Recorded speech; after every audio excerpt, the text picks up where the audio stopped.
I used to say, what if this happens? It's called the language of the poor.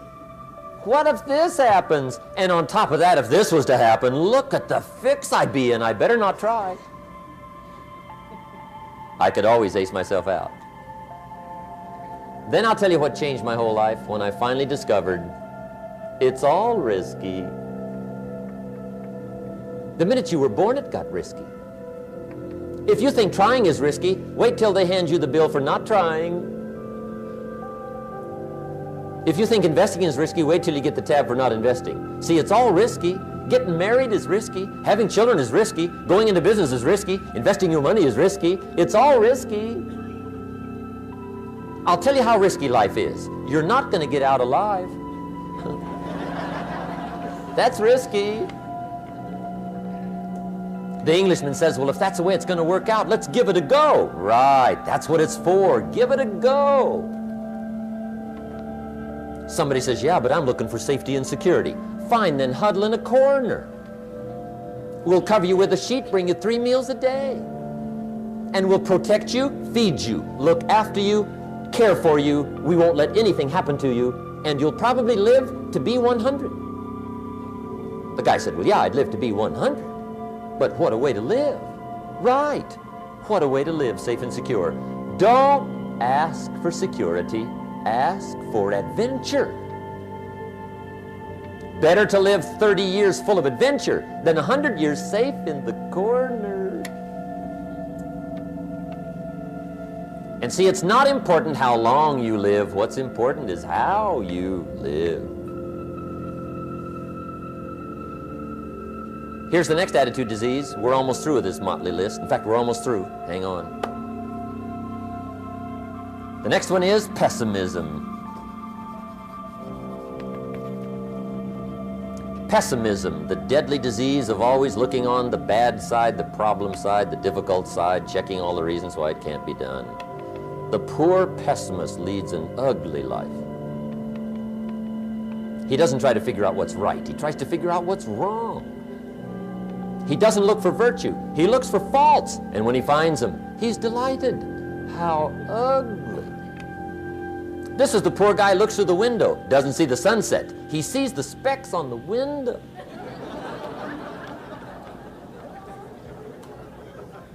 And this is the poor guy, right, who rushes up, takes such leave of his senses. This guy rushes up and he says, I've got 5 good reasons why it won't work.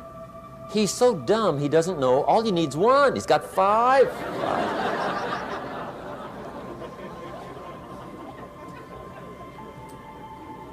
To the pessimist, the glass is always half empty.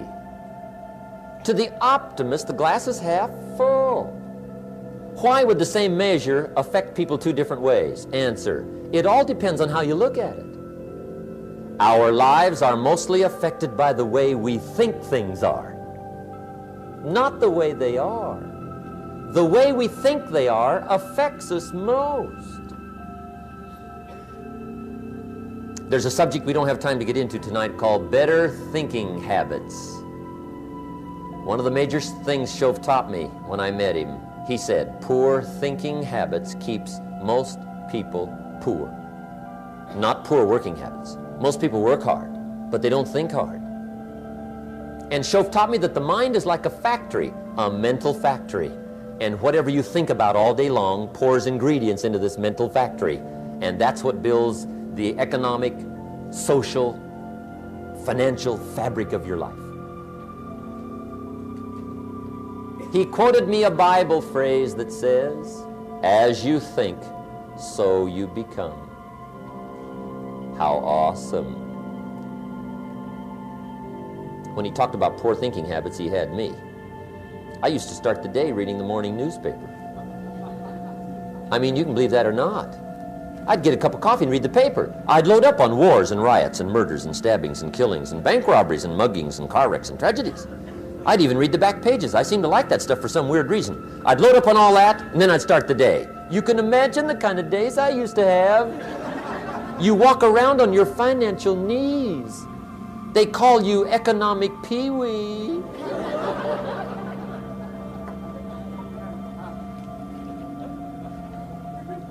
The guy says, I want to be a great leader. Wonderful. The first thing we do is follow him to his house. When we get there, we walk in and check his library, number one. Somebody says, well, why check his library? The reason is because what a man reads pours massive ingredients into his mental factory, and the fabric of his life is built from those ingredients. You would not believe what some people have got in their house to read. You would not believe. One of the best dressed up words I know for a lot of it is trash.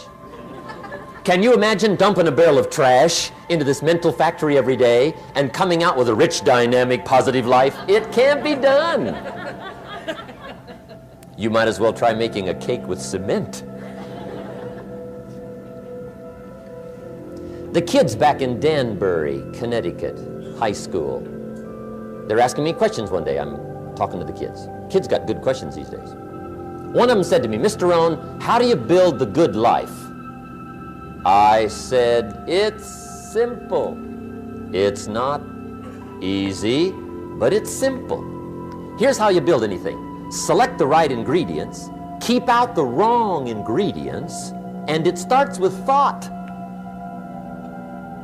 Everything starts with thought. So you must be wise and careful what you think about, because that starts everything.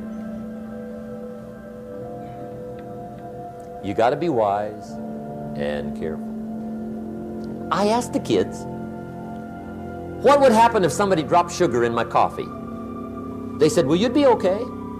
I said, what if somebody dropped strychnine in my coffee? They said, well, you'd be dead. I said, correct. Lesson 1. Life is both sugar and strychnine.